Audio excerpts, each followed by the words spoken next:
என்ன என்ன மிஸ்டர் வருண், டென்ஷனா இருக்கீங்க போல?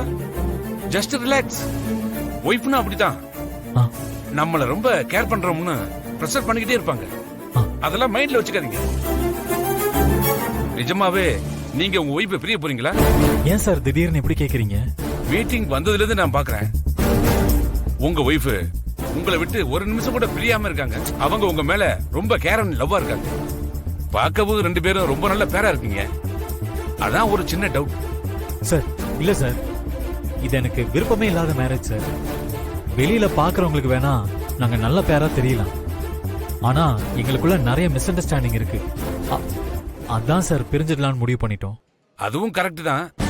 மனசுக்கு பிடிக்காதவங்களோட எப்படி சேர்ந்து வாழ முடியும்? ஆ, பட் வருண், ஒன் திங், நீங்க உங்க ஒய்ஃபை பிரிய போறேன்னு சொன்னதுனாலதான் அக்ரிமெண்ட்ல அவங்கள சேர்க்கல. ஃபியூச்சர்ல பெரியல அப்படி இப்படின்னா பெரிய பிரச்சனை ஆயிடும் வருண். வெண்ணிலா, என்ன பண்ணிட்டு இருக்க நீ? அமைதியாரு. ட்ரிங்க்ஸ். ஐயோ ஐயோ வேணாங்க, பழக்கம் இல்ல. நீங்க ரொம்ப ஹோம்லியா இருக்கீங்க. தேங்க்ஸ். எங்க அத்தை கூட அப்படிதான் சொல்லுவாங்க. ஓ சூப்பர். ஆமா, நீங்க என்ன படிச்சிருக்கீங்க? பிகாம். ஓ ஓகே. அப்போ உங்களுக்கும் பிசினஸ் பண்ற ஐடியா இருக்கா? எனக்கு அதெல்லாம் இல்லைங்க. என் ஃபேமிலிய சந்தோஷமா பாத்துக்கணும். உங்களுக்கு ஃபேமிலினா அவ்வளவு பிடிக்குமா? ஆமா, என் ஃபேமிலி தான் எனக்கு ரொம்ப பிடிக்கும். அதுவும் என் அத்தைனா எனக்கு ரொம்ப ரொம்ப பிடிக்கும். ஏன்னா அவங்க என்ன மருமக மாதிரி இல்ல, மக மாதிரி பாத்துப்பாங்க.